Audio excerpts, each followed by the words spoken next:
कर्म योग, भक्ति योग, है ना, हठ योग, बहुत तरह के योग होते हैं।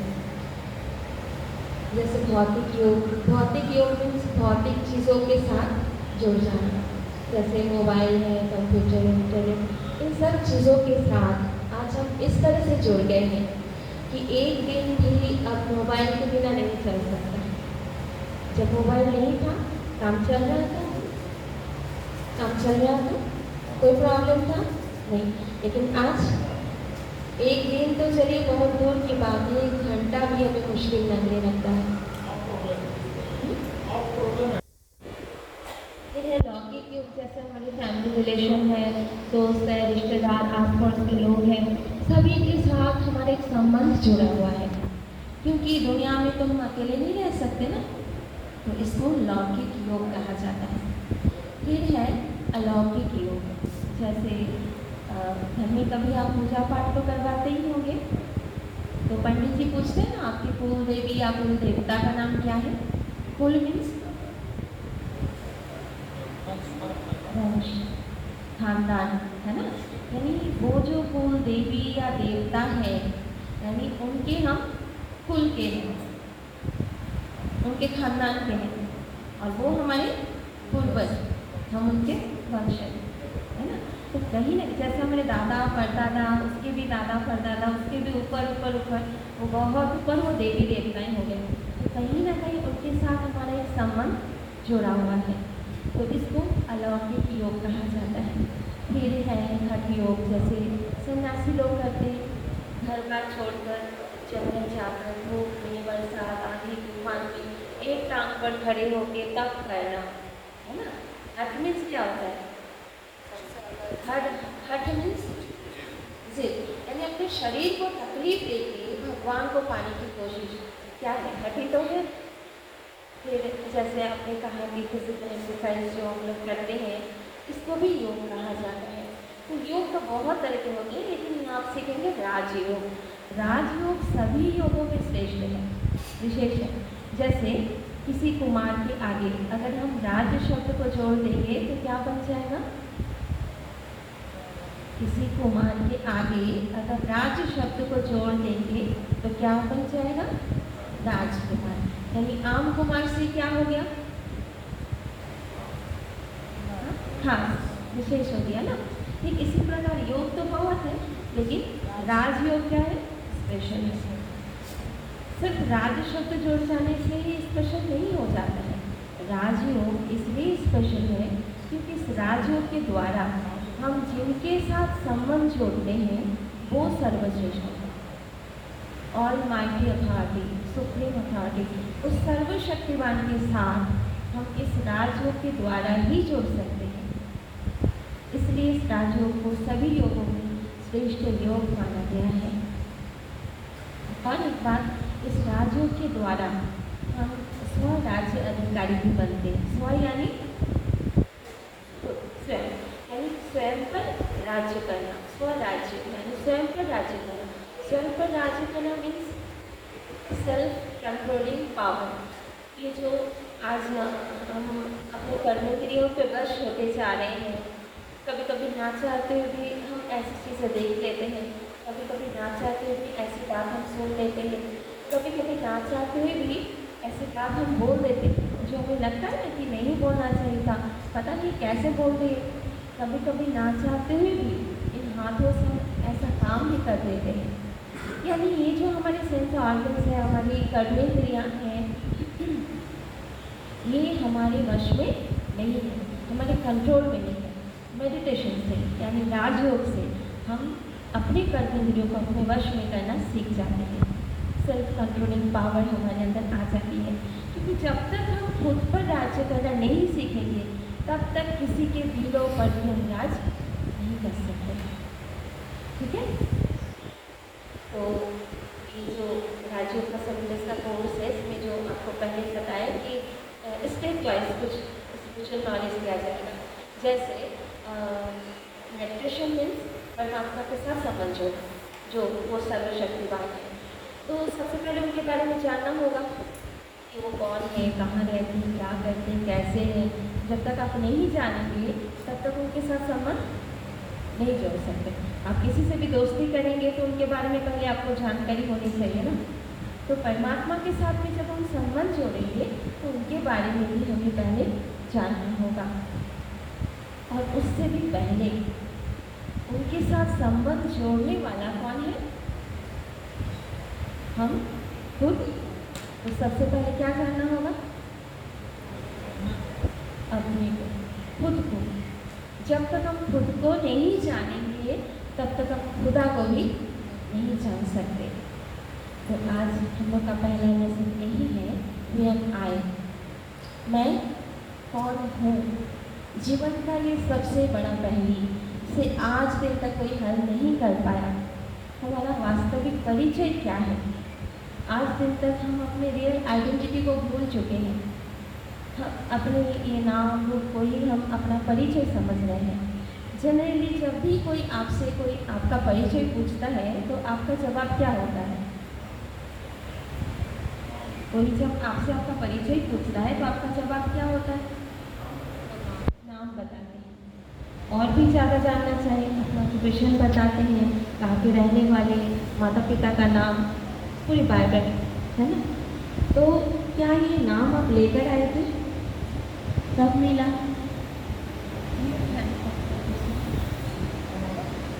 कब मिला? माता पिता ने दिया। जन्म के कुछ दिन बाद भी हो सकता है, कुछ महीनों बाद भी हो सकता है ना। जब आप छोटे से थे तो कोई प्यार से आपको बाबू बुलाया, कोई कुछ बुलाया, है ना।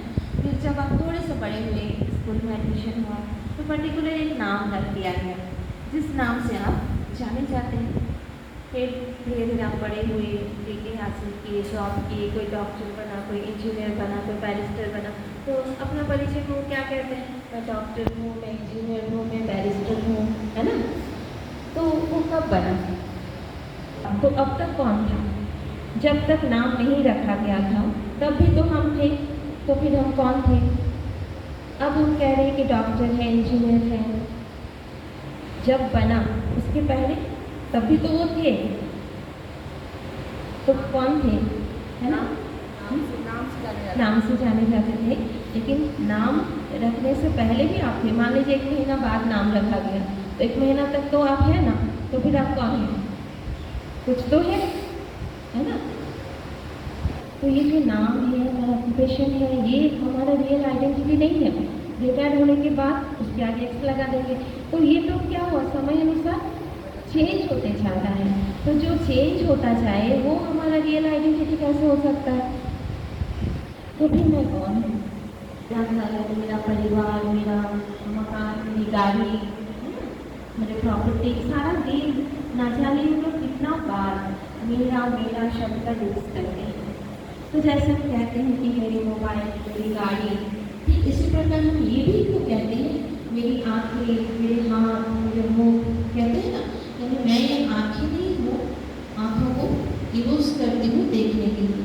जैसे मोबाइल यूज़ करती हूँ, टीवी यूज़ करती हूँ, फैन यूज़ करती हूँ, एसी यूज़ करती हूँ, वैसे ही आँखों को यूज़ करती हूँ देखने के लिए। कानों को सुनने के लिए यूज़ करती हूँ, मेरे कान है ना। मुख को मैं बोलने के लिए यूज़ कर रही हूँ, हाथों को काम करने के लिए यूज़ कर रही हूँ। यानी मैं ये हाथ, ये मुँह, ये आँखें मैं नहीं हूँ। यहाँ तक कि हम ये कहते हैं कि मेरा शरीर कहते हैं। इसीलिए आज भी तक कहा मैं ये शरीर हूँ। मैं ये शरीर किसी ने कहा? मेरा शरीर। यानी शरीर भी किसका है? मेरा। जैसे मोबाइल मेरी है, गाड़ी मेरी है, शरीर भी मेरा है। तो मैं कौन हूँ? मैं कौन हूँ? शरीर भी मेरा है तो मैं कौन हूँ? कभी आपने सोचा? कौन बताएंगे?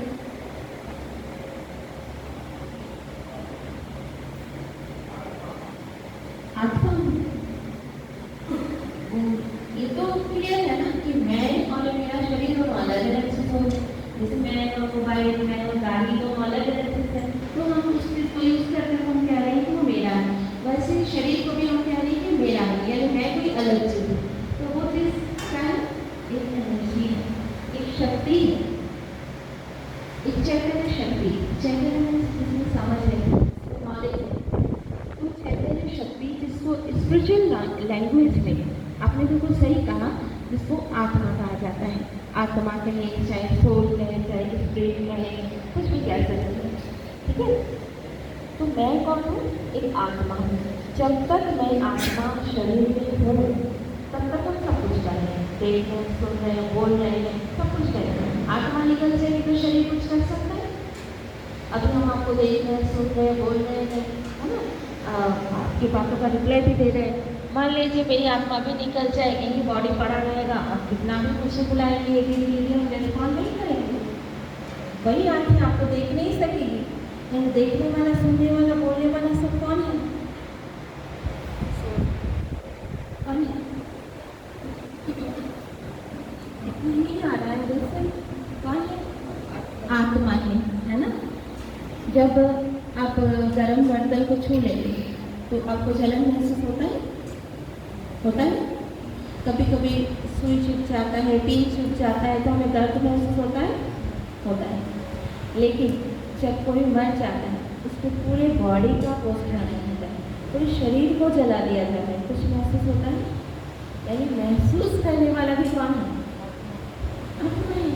तो जब तक शरीर में आत्मा है तब तक हम सब कुछ करें। आत्मा निकल जाएगी तो ये एक हड्डी मांस का बेजान ला सकते हैं। जैसे फर्नीचर से वैसे ही ये भी एक बेजान टुकड़ा, कोई काम के नहीं, कुछ भी नहीं। कहते हैं शरीर 5 तत्वों से बना है, अग्नि, जल, वायु, पृथ्वी और आकाश, और इन 5 तत्वों में ही ये विलीन हो जाएगा। लेकिन आत्मा अजर, अमर, अविनाशी एक शक्ति है ना, जो कभी खत्म नहीं होती है। ना ही उसको आग जला सकती है, ना ही हवा से उड़ा सकती है, ना ही पानी से भिगो सकती है, तो एनर्जी, ठीक है। तो जब तक शरीर में है तब तक है। तो ये आप देख रहे हैं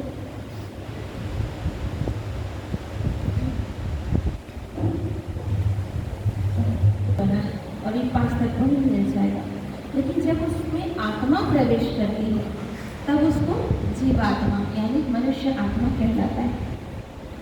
आत्मा के बिना शरीर कुछ नहीं कर सकता और शरीर के बिना आत्मा भी कुछ नहीं कर सकता। तो दोनों क्या है? एक दूसरे के बने हुए हैं। तो ये शरीर 5 तत्वों से बना है, तो हमें शरीर निर्वाह के लिए भी 5 तत्वों की ही जरूरत है। एक भी तत्व की कमी हो जाए तो हम जी सकते, जैसे ऑक्सीजन। ऑक्सीजन की अगर कमी हो जाए, हम आपको बोले कि आप कार्बन डाइऑक्साइड से या दूसरे कोई गैस से काम चला लीजिए, चल सकता? चल सकता नहीं, हमें ऑक्सीजन ही चाहिए क्योंकि शरीर ऑक्सीजन से बना। ठीक इसी प्रकार पानी, जब हम थक जाते हैं, हमें प्यास लगता है, बॉडी में पानी का लेवल कम हो जाता है तो हमें प्यास लगता है। अब कभी हम ये सोच के तो पानी नहीं पीते, एक गिलास पीना है, एक बॉटल पीना है, बस पीते जाते हैं। जैसे ही बॉडी में पानी का लेवल बैलेंस हो जाता है, ग्लास छोड़ देते हैं।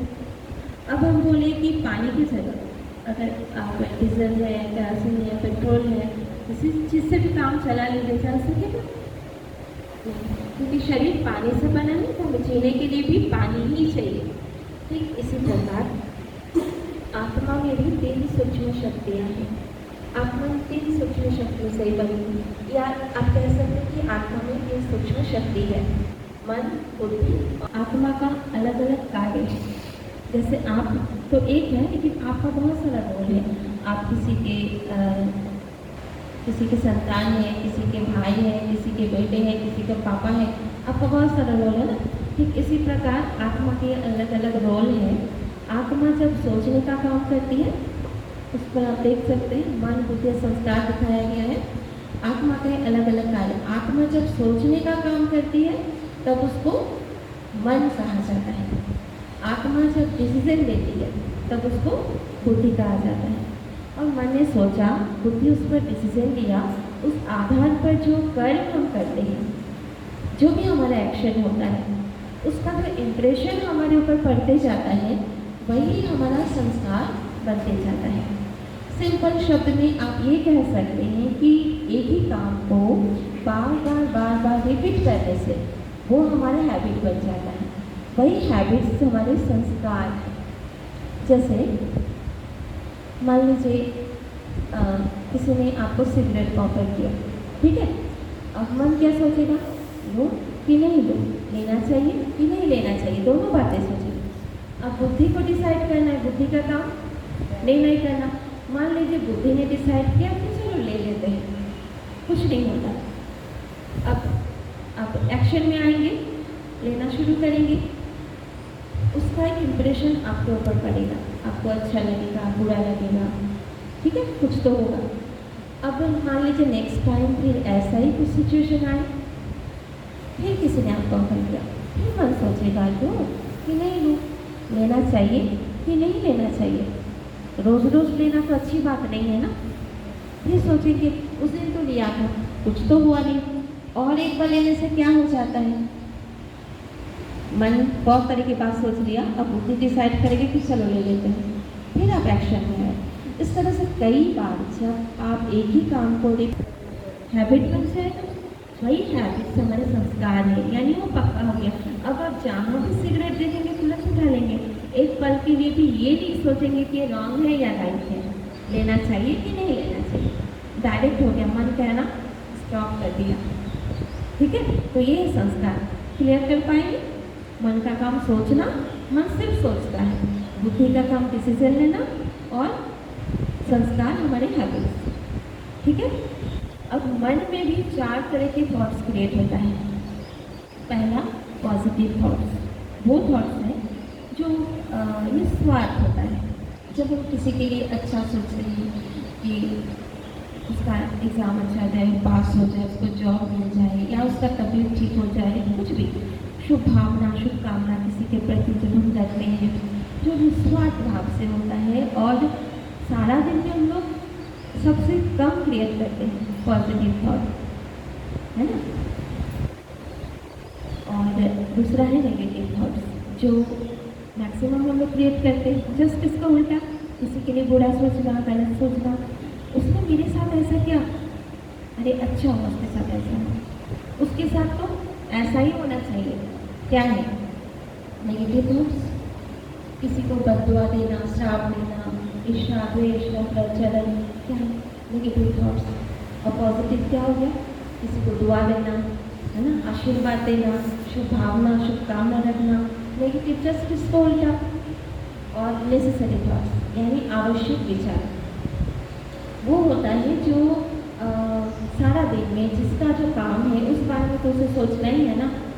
अब कोई बच्चा है तो वो क्या सोचेगा, सुबह उठ के फ्रेश होकर स्कूल के लिए तैयार होना है, बुक सिलेक्ट करना है, वर्क देखना है, तो इस बारे में सोच चलेगा। कोई डॉक्टर है तो अपने काम के बारे में सोचेंगे कि क्लिनिक जाना है, पेशेंट को देखना है, किसको कौन सा ट्रीटमेंट, किसको कौन सा मेडिसिन देना है, सोच चलेगा ना। अब जिसका जो काम है, सबकी अपने अपने जो भी है, तो उस बारे में उसे पहले से प्लानिंग करते हैं, कुछ सोचते हैं। तो जो आवश्यक है उतना तो उसे सोचना ही है। और फोर्थ है वेस्टेज थॉट, बेकार की बातें, व्यर्थ की विचार, जो मैक्सिमम हम लोग क्रिएट करते हैं। जैसे बीती हुई बातों को याद करना, जो हमारे कोई काम के नहीं है। कहते हैं पास्ट इज पास्ट, जो बीत गया वो बीत गया, वो लौट के भी नहीं आएगा और उसको हम बदल भी नहीं सकते। लेकिन फिर भी देखा जाए तो मैक्सिमम टाइम हम लोग पास्ट में ही जीते हैं, प्रेजेंट में पास्ट को ही ले आते हैं और पास्ट में ही जीते हैं। किसी ने आपको कुछ कह दिया, उस बात को पकड़ के रखते हैं और बरसों याद रखते हैं। 20 साल बाद, 30 साल बाद भी वो याद आएगा तो उतना ही वो पेनफुल होगा, है ना, उतना ही हम दुखी होंगे, उतना ही हम रोएंगे। मान लीजिए किसी ने आपको एक जोक सुनाया, तो आप क्या करेंगे? क्या करेंगे? जोक सुनाया तो क्या करेंगे? हंसेंगे। नेक्स्ट टाइम मान लीजिए वही जोक सुनाया, कम हंसेंगे। फिर सुनाया तो और कम हंसेंगे। फिर सुनाया तो और कम हंसेंगे। फिर सुनाया तो हंसेंगे ही नहीं। एक टाइम आएगा जो वो जोक आपको हंसा नहीं सकता, है ना। तो सोचिए, जब एक छोटा सा जोक हमें बार बार नहीं हंसा सकता, तो एक छोटी सी दुख देने वाली बात हमें बार बार क्यों दुखी करे, क्यों परेशान करे? बस इस थॉट प्रोसेस को ही हमें बदलना है, चेंज करना है। ये जो हमारा मन है ना, एक छोटे बच्चे की तरह है, इसका थोड़ा सा ध्यान रखना पड़ता है, थोड़ा सा केयर करना पड़ता है। जैसे बच्चों का कितना ध्यान रखना पड़ता है, बार बार इधर उधर चला जाता है, माँ बार बार पकड़ पकड़ के लाती है, बार बार बिठा देती है ना, फिर वो घूमने लगता है। बस मन को भी ऐसा ही करना होता है स्टार्टिंग में। जैसे मान लीजिए एक छोटा बच्चा है, वो कुछ खतरनाक हथियार से खेल रहा है, उसको नॉलेज नहीं है कि उससे उसको नुकसान भी हो सकता है, तो बच्चा एक खिलौना समझकर खेल रहा है, लेकिन माँ को तो नॉलेज है, तो माँ क्या करती है, बच्चे से खिलौना लेने जाती है। अब तो बच्चा देने से इनकार कर देता है। माँ अगर ज़बरदस्ती लेने जाती है तो बच्चे को नुकसान भी हो सकता है, तो माँ क्या करती है, युक्ति से एक दूसरा खिलौना लेकर बच्चे के सामने रख देती है। बच्चा अब उस नए खिलौने के साथ खेलना शुरू कर देता है, और जिससे वो खेल रहा था हमें अपने मन के साथ ही अप्लाई करना है। अभी हमारा मन व्यर्थ के विचारों से खेल रहा है, नेगेटिव थॉट क्रिएट कर रहा है, उसको पता नहीं है कितना वो डैमेज होने जा रहा है, कितना उसको नुकसान हो रहा है, हमारे बॉडी पर, माइंड पर कितना इफेक्ट हो रहा है उसका, है ना, हमारी एनर्जी लेवल कम होती जा रही है। तो अभी हमें क्या करना है, मन का काम है सोचना, वो सोचना तो बंद करने वाला नहीं है। अब नॉन स्टॉप वो सोचते ही रहते हैं, तब कि नींद में भी वो सोचते हैं, इसको सब नहीं कहते हैं। भले उस समय थॉट प्रोसेस हमारा स्लो होता है, लेकिन उस समय भी हम सोच रहे होते हैं। तो सोचने का काम कभी बंद नहीं होने वाला, तो हमारा काम है उसको अच्छा थॉट दे देना। अच्छा तुम इस बारे में सोचो, जैसे कुछ भी नेगेटिव थॉट आया मन में, तो उस वक्त वहाँ आपको उसी समय फुल स्टॉप लगाना है और कुछ अच्छे थॉट क्रिएट करना है। कोई अच्छा बुक लेकर पढ़िए, कोई अच्छा सॉन्ग सुनिए, आपका कोई फेवरेट सॉन्ग है, या कोई भजन सुनिए, कुछ भी, है ना। तो या कुछ अच्छा पल है जो आप बिताए हैं उसको याद कर लीजिए, तो आपका तुरंत उस समय मूड चेंज हो जाता है, या आप कभी फील भी किए होंगे, है ना। तो जैसे हम थॉट को चेंज करेंगे हमारा मूड भी चेंज हो जाएगा। तो जब भी कोई नेगेटिव थॉट आए मन में, तो ये प्रैक्टिस हमें आज से ही करनी है। जैसे हम शरीर के लिए कुछ प्रैक्टिस करते हैं, एक्सरसाइज करते हैं, वैसे मन के लिए ये एक्सरसाइज है। आज से आपका होमवर्क है कि जब भी कोई नेगेटिव थॉट आए या कोई भी व्यक्ति विचार मन में आए, तुरंत फुल स्टॉप लगाना है और कुछ अच्छे विचार, अच्छे थॉट के मन में आ रहा है, वो ऑटोमेटिक हो रहा है। ये ऑटोमेटिक बिल्कुल भी नहीं हो रहा है, ये हम खुद क्रिएट करते हैं। आज दिन तक तो नॉलेज नहीं था कि थॉट्स की भी क्वालिटी हो सकती है, और उसको क्रिएट क्वालिटी हो सकती है, पॉजिटिव है, नेगेटिव है, वेस्टेज है, या नेसेसरी है, जो भी है। अब कौन सी थॉट चल रहा है ये तो हम खुद समझ सकते हैं। अभी नेगेटिव चल रहा है, या कोई काम की बात आप सोच रहे हैं, या बेकार चल रहा है, और उसको कन्वर्ट करना है। तो कुछ दिन बस प्रैक्टिस हम करेंगे, फिर वो नेचुरल हो जाएगा, मीन्स वो हैबिट में आ जाएगा, तब वो संस्कार बन जाएगा। धीरे धीरे हमारे नेगेटिविटी खत्म हो जाएगा, नेगेटिव थॉट क्रिएट होगा ही नहीं। ठीक है, तो ये हो गया मन का काम। नेक्स्ट है बुद्धि। बुद्धि का काम क्या बताएंगे, डिसीजन लेना, विचार करना, है ना। मन तो सिर्फ सोचता है, बुद्धि उस पर निर्णय करता है। अब दिन प्रतिदिन हमारी बुद्धि की पावर भी कम होती जा रही है। कभी कभी हम अपना डिसीजन खुद नहीं ले पाते, हम दूसरों से डिपेंडेंट होते हैं, दूसरों पर डिपेंडेंट होते जा रहे हैं। कभी कभी होता है ना, ऐसा सिचुएशन आता है कि हम दूसरों से सलाह लेते हैं कि भाई ऐसा ऐसा बात है, आप बताइए ना मुझे क्या करना चाहिए। होता है, दूसरों से सलाह लेते हैं। कौन कौन लेते हैं? मैक्सिमम हम लोग लेते हैं। कभी कभी जब हम खुद नहीं ले पाते तो दूसरों से सलाह तो लेते ही हैं, है ना। अब जो आपका शुभ चिंतक है आपको तो सही सलाह ही देंगे, बिल्कुल सही सलाह देंगे, लेकिन किस बेसिस पर देंगे? एक्सपीरियंस, गुड पास्ट एक्सपीरियंस, और उनका हर आत्मा का अपना अपना कैपेसिटी होता है, उनका कैचिंग पावर, और आपके बातों को कितना वो ले पाया है, उस हिसाब से, है ना, उनका भी नॉलेज का एक लेवल है, तो इस सारा आधार पर वो अपना डिसीजन देंगे। उनके लाइफ में अगर ऐसा प्रॉब्लम आए तो हो सकता है उसके लिए बिल्कुल राइट डिसीजन हो, लेकिन क्या ये ज़रूरी है आपके लिए भी बिल्कुल सही होगा? नहीं, ज़रूरी नहीं है, क्योंकि हमारा पास्ट एक्सपीरियंस अलग है, हमारा कैपेसिटी अलग है, हमारा कैचिंग पावर अलग है, हमारा भी एक नॉलेज का लेवल है ना। तो हमारे लिए क्या सही है, मेरे लिए क्या सही है, ये कौन डिसाइड कर सकता है? स्वयं, हम खुद। लेकिन हमारी बुद्धि तो कम होती जा रही है ना, इसलिए हम दूसरों पर डिपेंडेंट होते जा रहे हैं। मेडिटेशन से हमारी बुद्धि की पावर भी इतनी बढ़ जाती है। बुद्धि तभी सही डिसीजन ले सकता है जब मन हमारा शांत हो। जब आप स्ट्रेस में होते हैं तब राइट डिसीजन ले सकते हैं। सब आपको यही सलाह देते हैं ना कि शांत होकर सोचना, बाद में डिसाइड करना। तो शांत होना मीन्स क्या? जब हमारा थॉट प्रोसेस फ्लो हो जाएगा तब बुद्धि सही काम करेगा। तो मेडिटेशन से मन हमारा शांत हो जाएगा, थॉट प्रोसेस हमारा फ्लो हो जाएगा, बुद्धि की पावर ऑटोमेटिक बढ़ जाएगी, है ना।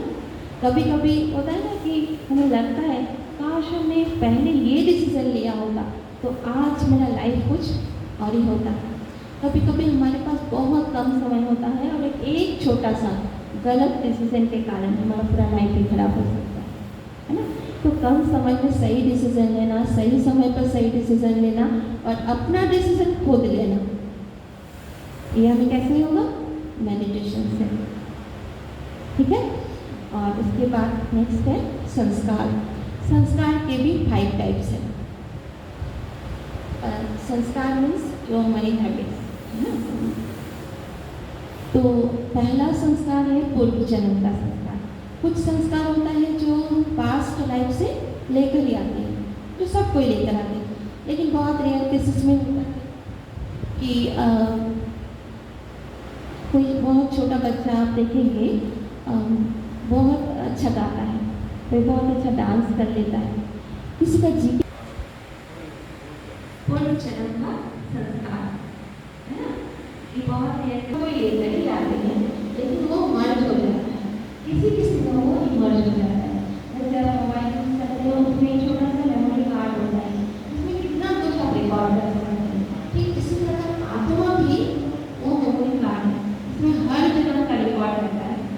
इस जन्म में इस बॉडी में जो भी हम कर्म कर रहे हैं सारा उसमें इंप्रेशन रिकॉर्ड होते जा रहा है। ये शरीर खत्म हो जाएगा लेकिन आत्मा तो बढ़ती नहीं है ना, तो आत्मा में वो संस्कार भी उसके साथ चला जाएगा, है ना। तो ये हो गया पूर्व जन्म का संस्कार। और दूसरा है खानदानी संस्कार, वंश परंपरा। कुछ संस्कार होता है जेनेटिक होता है, जिसके थ्रू एक से दूसरे में ट्रांसफर हो जाता है, इसको साइंस में प्रूव कर चुका है।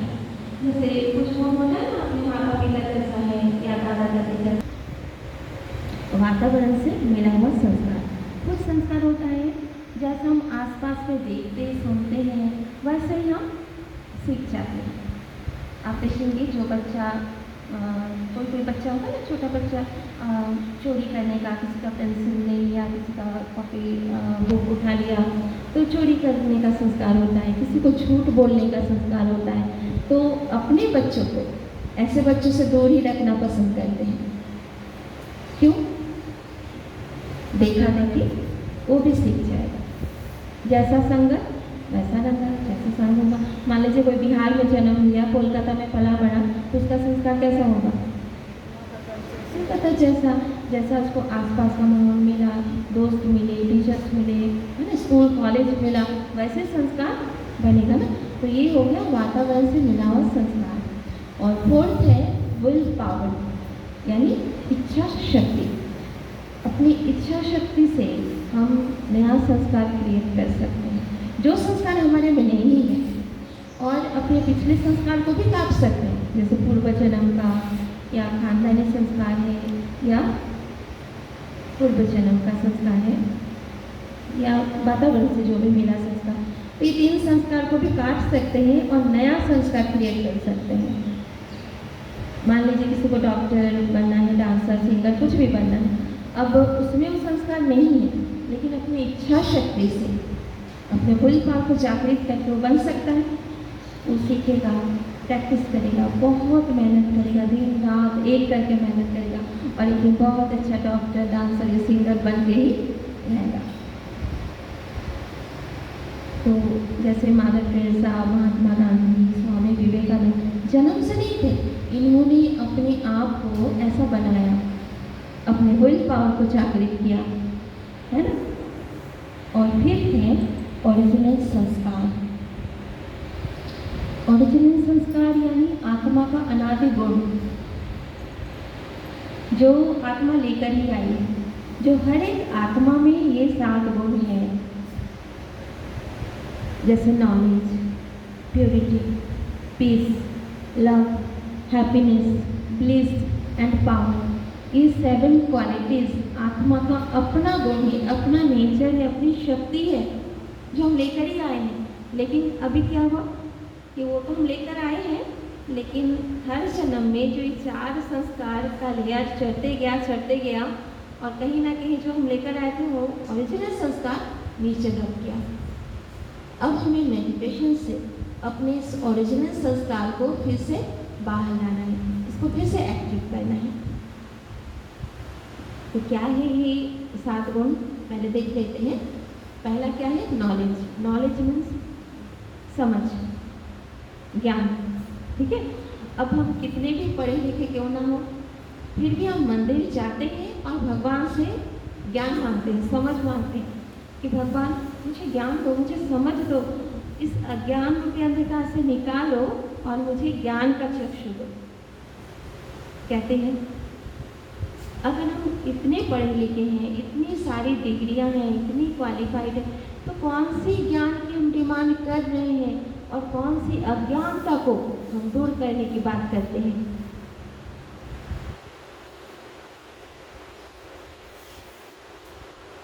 कौन सी ज्ञान? कभी कभी आपने खुद भी महसूस किया होगा, मान लीजिए कभी हमसे कुछ गलती हो जाता है। अब किसी को पता चले ना चले, खुद को फील होता है ना कि मुझसे ये गलती हुआ है। अंदर से एक आवाज़ निकलती है कि मैं गलत हूँ, भले किसी को नहीं पता। तो वो अंतर आत्मा की जो आवाज़ है वो है नॉलेज, वो है समझ, जो आज मिसिंग है। क्योंकि आज देखिए दुनिया में देखा जाए तो जितना भी क्राइम हो रहा है, देखा जाए तो मैक्सिमम पढ़े लिखे लोग ही कर रहे हैं। तो कुछ किताब पढ़ लेने से हम विद्वान जरूर बन सकते हैं, लेकिन ज्ञानी नहीं बन सकते। ज्ञान मीन्स वो समझ, वो नॉलेज जो आत्मा का अपना प्रॉपर्टी है, जो हमारे अंदर है लेकिन आज वो दब चुकी है। मेडिटेशन से अपने उस ज्ञान को ही फिर से एक्टिव करना है। वो स्पिरिचुअल नॉलेज, वो आध्यात्मिक ज्ञान ही हमारा आत्मा का अपना प्रॉपर्टी है ना। तो जब आत्मा में ज्ञान होगा, मीन्स समझ होगी, नॉलेज होगा, तो वो आत्मा कैसी होगी? प्योर होगी। तो प्योरिटी आत्मा का दूसरा क्वालिटी है ना।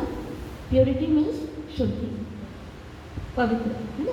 सच्चाई, सफाई, ईमानदारी, ये है प्योरिटी। अब कभी हम भले झूठ बोल दें, लेकिन कोई हमसे झूठ बोला हमें अच्छा लगता है? अच्छा लगता है? नहीं अच्छा लगता है। एक छोड़ भी जाएगा, सब उसके साथ ईमानदार से रहे, है ना। क्यों? मान लीजिए आपका किसी के साथ बहुत ज़्यादा दोस्ती है, अगर आपको पता चल जाए उसके अंदर कुछ और है और बाहर कुछ और है, तो आप उससे दोस्ती रखना पसंद करेंगे? पसंद करेंगे? नहीं। तो हमें कैसे लोग पसंद है? जो अंदर और बाहर सेम, स्वच्छ, ट्रांसपेरेंट, है ना। तो क्यों हमें ऐसा पसंद है? क्योंकि हम खुद पवित्र स्वरूप आत्मा है। पवित्रता ही हमारा ओरिजिनल नेचर है, गुण है, शक्ति है। लेकिन आज मिसिंग है, दस क्या है ना, हम भूल चुके कि हम पवित्र स्वरूप आत्मा है। लेकिन पसंद तो अभी वही है ना, हम वही चाहते हैं। सच्चाई, सफाई, ईमानदारी हमें पसंद है, स्वच्छता हमें पसंद है, अंदर बाहर सेम, ऐसे लोग ही हमें पसंद है। ठीक है।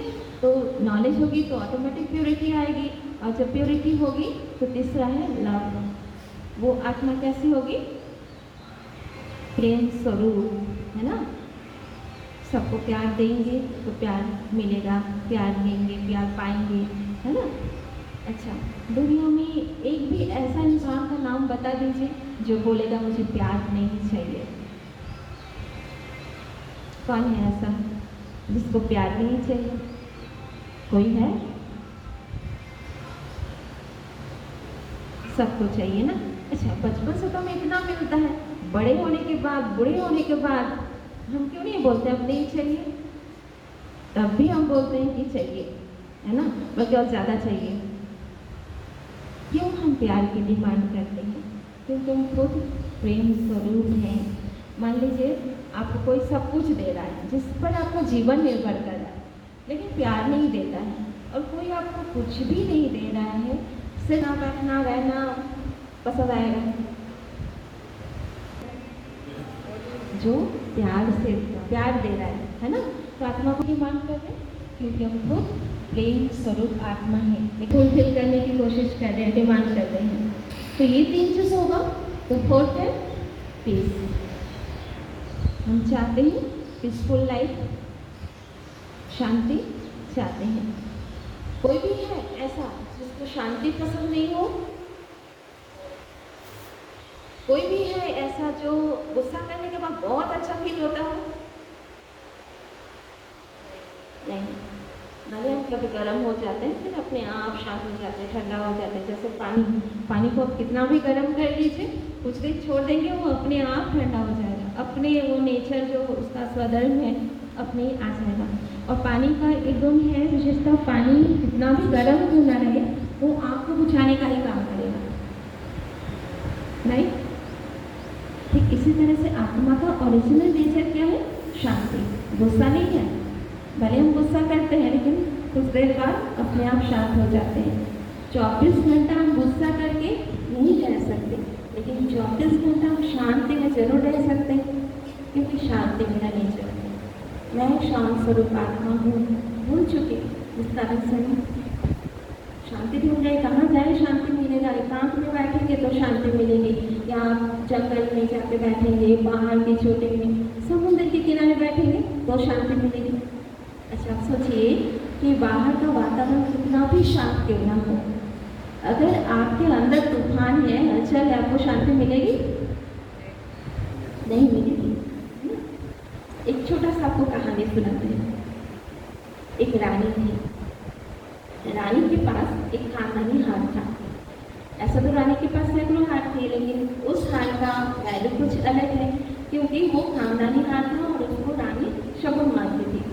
हर दिन रानी नहाने के टाइम हार खोल देती थी और नहाना हो जाता था, हार लेकर पहन लेती थी। उस दिन वो नहाने के बाद जैसे ही हार लेकर पहनने जाती है, देखी जगह पर तो हार है ही नहीं। तो रानी सोची चोरी हो गया। अब सब हार ढूंढने में लगे हुए हैं, हार कहीं भी नहीं मिला। सब वापस आ गए, पूरे शहर ढूंढा गया, कहीं भी नहीं मिला।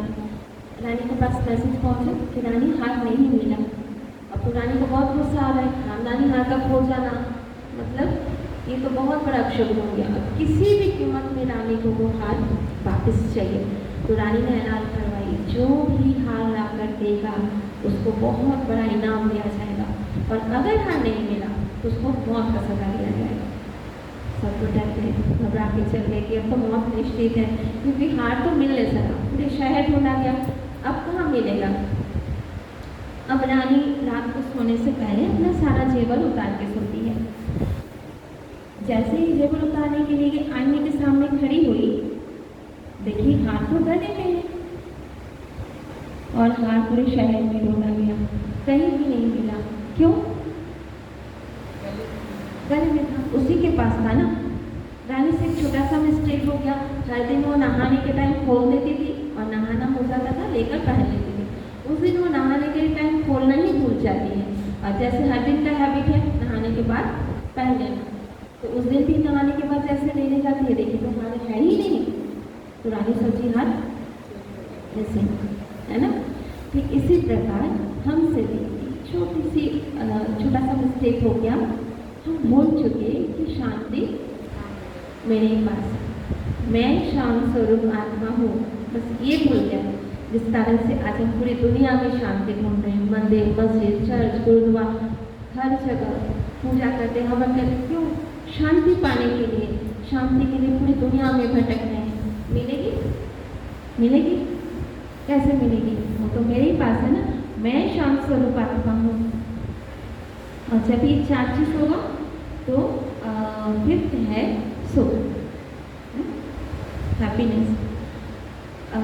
बचपन से हम लोग इतना मेहनत करते हैं, पढ़ लिख के बड़ा होते हैं, डिग्री हासिल करते हैं, जॉब करते हैं, बिजनेस करते हैं, इसलिए पैसा कमाने के लिए।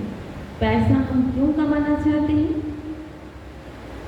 ताकि हमारा जीवन सुखी हो, सुख के हम सारे साधन खरीद सकें। सोचते एक बड़ा सा गाड़ी ले लेंगे तो हमारा जीवन सुखी हो जाएगा, एक बड़ा सा फ्लैट ले लेंगे तो हमारा जीवन सुखी हो जाएगा। फ्लैट भी ले लिए, गाड़ी भी आ गई, लेकिन सुख नहीं आता। क्यों? क्योंकि सुख हम पैसों से नहीं खरीद सकते। वो चीज़ें हमें आराम दे सकती है, सुविधा भी दे सकती है, लेकिन सुख नहीं दे सकता, क्योंकि सुख हमारी इनर पावर है। मैं सुख स्वरूप आत्मा हूँ, ये तो हम भूल चुके है ना। तो बस इसको महसूस करना है। वो हम कहीं भी कर सकते हैं, हम झोपड़ी में रहकर 2 सूखी रोटी खाकर भी हम सुख महसूस कर सकते हैं। लेकिन अगर हम महलों में रहते हैं, आपस में प्यार नहीं है, शांति नहीं है, लड़ाई झगड़ा, तो सुख महसूस हो। वो महल भी लगेगा कि नर्क है, और झोपड़ी भी लगेगा कि स्वर्ग है, जहाँ प्यार है ना। तो सुख एक शक्ति है, इनर पावर है, जिसको फील करना होता है। वो चीज़ें हमें नहीं दे सकती, चीज़ें तो आराम दे सकती, सुविधा दे सकती, लेकिन सुख नहीं दे सकता। मान लीजिए आपको बहुत भूख लगी है और आपके पास आपका फेवरेट डिश रखा हुआ है, जस्ट आप खाने जा रहे हैं, किसी का फ़ोन आ गया, मैसेज आ गया, कोई आपका दोस्त है, रिश्तेदार है, जिसका एक्सीडेंट हो गया या मौत हो गई, अब आपसे खाया जाएगा? क्यों? आपको तो भूख लगी है, क्योंकि आत्मा को दुख का भोजन मिल गया। आत्मा को जब दुख का भोजन मिल गया तो शरीर का भूख भी खत्म हो गया। तो आत्मा को क्या चाहिए? सुख चाहिए, है ना। तो क्यों हम सुख की डिमांड करते हैं? क्योंकि हम खुद सुख स्वरूप आत्मा है, ये हमारा नेचर है। और जब ये 5 चीज़ होगा तो 6th है आनंद। अब आनंद पाने के लिए हम लोग बहुत कुछ करते हैं। किसी को शौक होता है शॉपिंग करने का, जब देखो शॉपिंग करने चला जाता है। कोई बिना मतलब का सामान खरीद के लिए आते हैं, कोई काम के लिए यूजलेस, लेकिन शौक है शॉपिंग करने का, अच्छा लगता है, आनंद आता है। किसी को घूमने फिरने का शौक है, जब देखो घूमने फिरने निकल जाता है। किसी को टीवी देखने का, मैच देखने का, बुक्स पढ़ने का, बहुत सारा शौक होता है। अब आनंद पाने के लिए करते हैं, लेकिन कितना देर आप शॉपिंग करेंगे, कितना देर आप घूमेंगे फिरेंगे, कितना देर आप टीवी देखेंगे? बस कुछ टाइम तक, जितना देर आप उसमें बिजी हैं, आपको अच्छा फील हो रहा है, आनंद आ रहा है, लेकिन जैसे वो खत्म होगा आपके जीवन से आनंद भी गायब। वही थॉट, वही सिचुएशन, वही बातें, और आपके जीवन से आनंद गायब। तो ये चीज़ें हमें परमानेंट आनंद नहीं दे सकता, क्योंकि आनंद भी बाहर से मिलने वाली चीज़ नहीं है।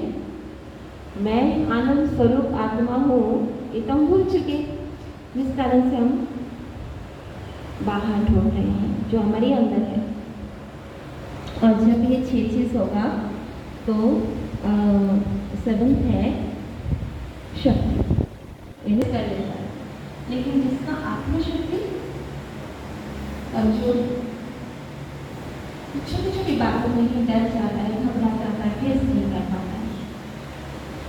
तो जब ये 6 चीज़ होगा तो आत्मा कैसे होगी? शक्तिशाली होगी, पावरफुल।